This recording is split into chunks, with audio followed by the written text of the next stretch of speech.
วัสดีค่ะสวัสดีพี่น้อง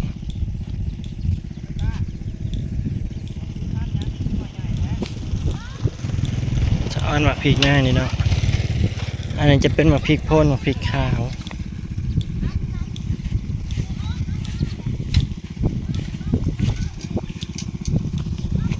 นี่มาบุกสวนเบต้าพี่น้อง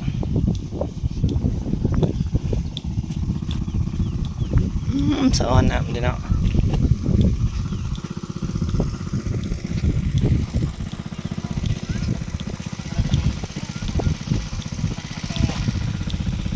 หน่อไม้กันเนาะชุ่มชื่นอันนี้อ้อยก็มีมะเขือก็มี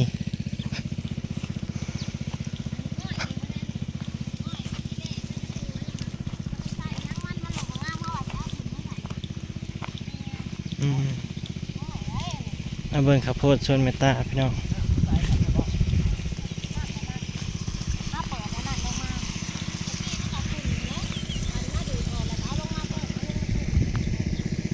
งามคืองามใช่เนาะอันนี้คืออ้อยเนาะอ้อยเหรอ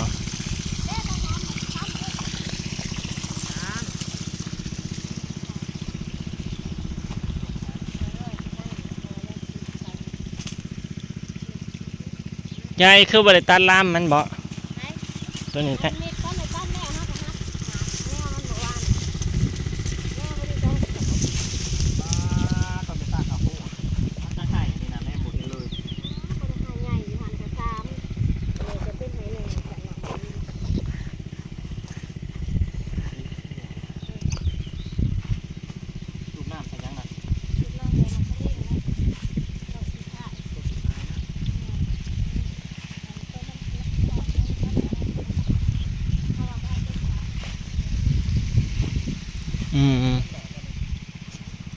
ช้อนมาข้าวโพดได้พี่น้องใหญ่บักใหญ่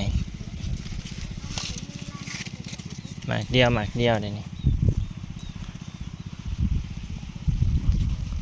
หมากเดียวเลย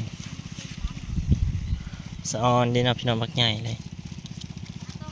พอเก็บไปแล้ว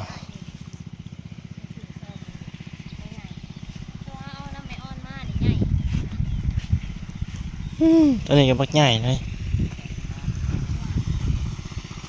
จูบน้ำใส่ข้าวโพดรอบสุดท้ายสะออนเลยพี่น้อง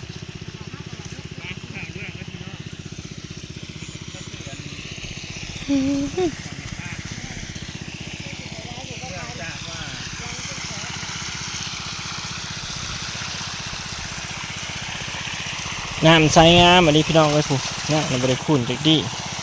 นี่คือน้ำฝนเลย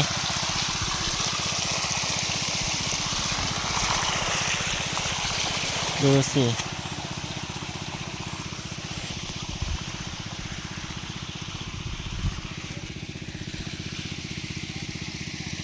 ใช่ไหมแล้วปลูกได้ปลูกดีปลูกทีครับนี่พี่น้องเลยก็แทบทุกในแล้วปลูกกันนะ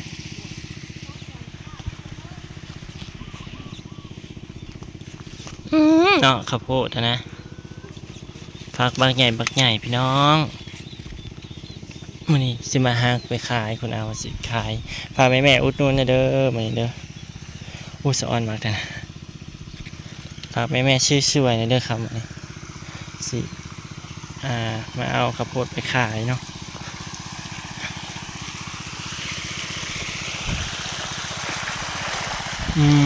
จนบ่เห็นอย่างเลยปาดบักไกลๆให้บักใหญ่เลย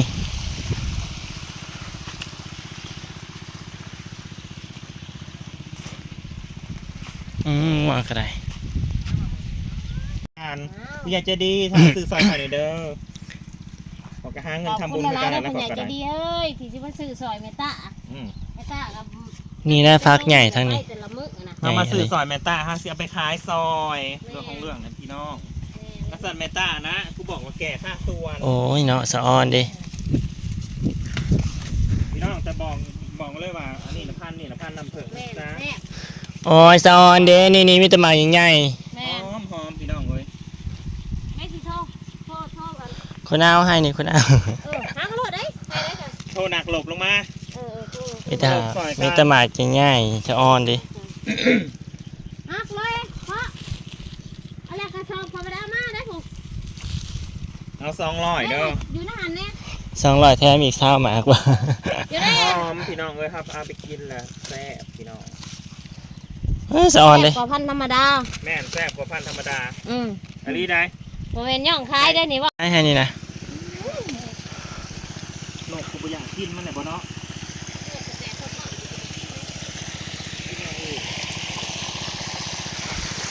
หามากระโพดจะไปขายพี่น้องโอ้คันเด้บ่นี่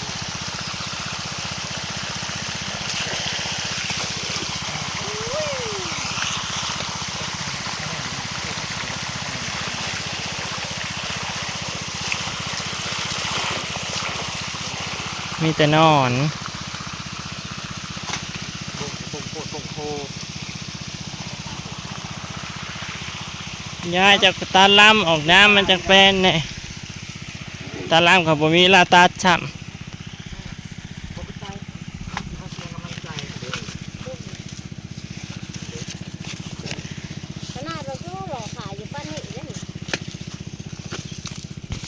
ำอุ้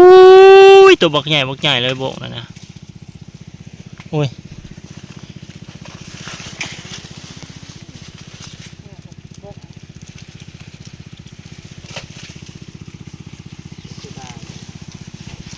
มีแต่โบกตัวบักใหญ่ มันยังมาบ่งมันแมงเต่าทองนี่บ่ บ่แม่น แมงกระเบื่อ แม่งกระเบื่อ มันจะกระเบื่อแบบใด หากบาดบัดออกมากก็เป็นแม่งกระเบื่ออีกแล้วแหละตอนมันบ่ออกมาเป็นแม่งกระเบื่อได้เลย แมงกระเบื่อแบบใดวะ แม่งกระเบื่อตัวที่ไล่ๆนี่เขาเห็นตัวมันออกมาว่ามันออกมาบัดบ่ออกมาเป็นแม่งกระเบื่อเนาะว่า นอนมันก็เป็นแมงกระเบื่อเบิดแต่นอนเลยนอนพี่เสื้อ บ่เขาปลูกยังแหน่บ่ ไป เอานั่นแหละ มันนี่นะที่จะมาคุยให้หนูเล่าอยู่ทำ เขาปลูกเสร็จบ่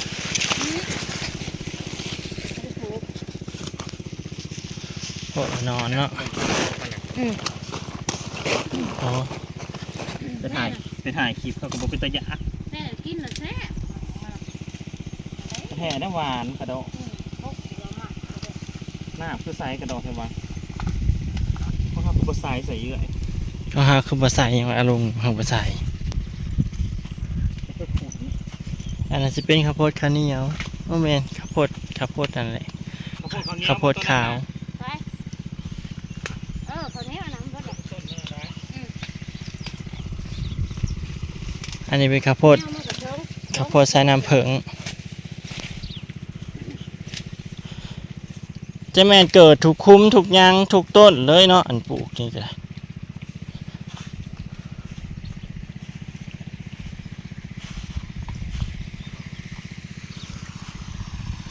เดี๋ยวรอถาบันแล้วพี่น้องเอ้ยแล้วก็ได้100มา200มาที่จะกระสอบเนาะประมาณ3กระสอบหอดบ่2กระสอบประจัก แก่ไปแล้วคุณนาวนี่ให้นี่นอนบ่ลายนี่ขี้ล่ายเบิดขี้ล่ายหยันบง เดี๋ยวผมไปตะกินแนมเบิ่งน่ะ แม่ 60 มึงรู้ผูก คำบอกย่ามาแรงนะลงมาขายอีกเด้อจะได้ คุยจะได้ไปขายเอาขาไหว ใช่มันก็ต้อง อันนั้นมึงหนับแล้วบอกตัวหน่อย ขาไปน้ำเด้อ เท้ามากัน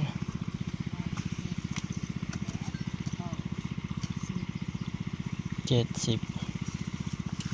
หนักเอาเลย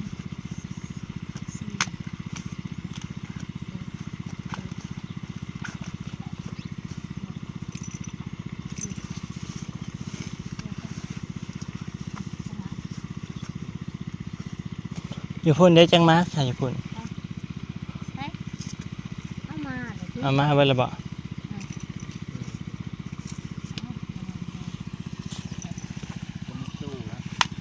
เดี๋ยวนี้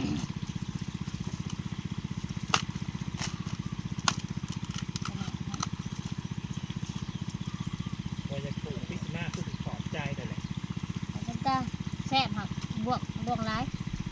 บวกหมัก ถ้าเบิ่งได้ตอนที่มันยังไม่เป็นหมากพอเป็นหมากแล้วมันลง เออ มันหวาน แม่มันห ส วา อน งสามสี่ห้า จะต้องหวานมันหมักแห้งช่วงนี้นะเอาหวานเป็นอะไรมันเด็กถือว่า 90เดี๋ยวไปนับเบิ่งทางนั้นก่อน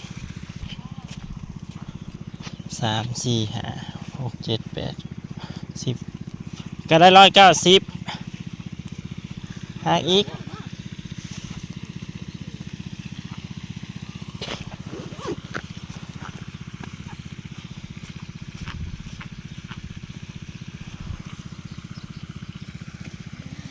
อยู่นี่2 4 6อยู่หัน2กองอยู่หันอีก2เป็น10ร้อยหนึ่งนั่นอีก90 9 กอง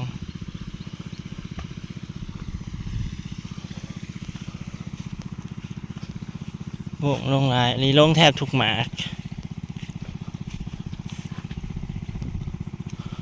มีแต่นอนพี่เสื้อบรรยากาศพี่น้องเลย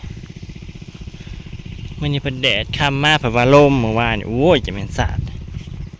อากาศก็ได้คุณนับว่าไม่ไหวละฮ้อน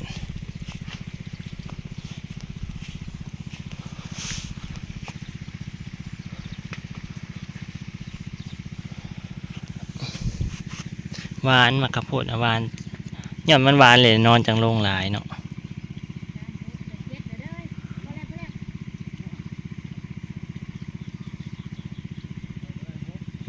สุดโทรศัพท์ตายมันร้อนและถ่ายไม่ได้ค่ะนับน้ำใหญ่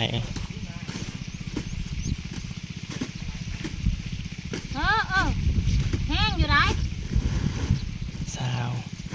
ไปเปิด งูไปเกี่ยวเอาตัวไก่ก่อนจะมาเอาตัวไก่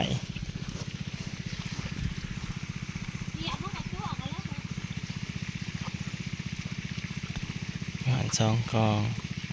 อยู่ส่วนพุกกระซองอยู่นี่2 กองค่ะสาวมากโทรศัพท์กระห่อนแล้วถ่ายคลิปบ่ได้ซ้ำเลยอ้อยคุณแม่เอ้ยได้เครื่องใหม่ได้ไหมเอ้ย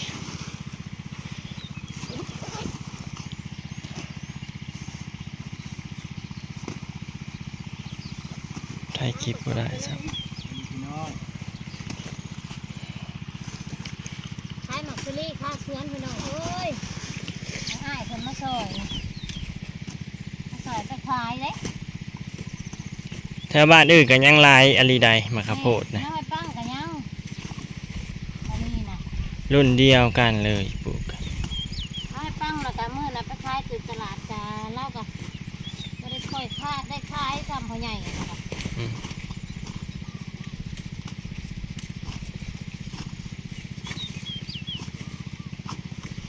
ประมาณ3 สอบเนาะ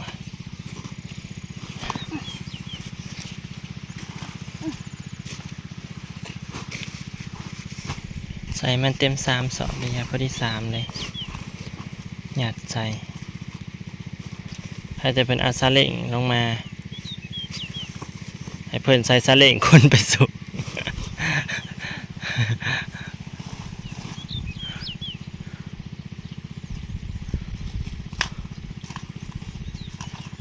แล้วก็ซื้อข้าวโพดซอยเพื่อน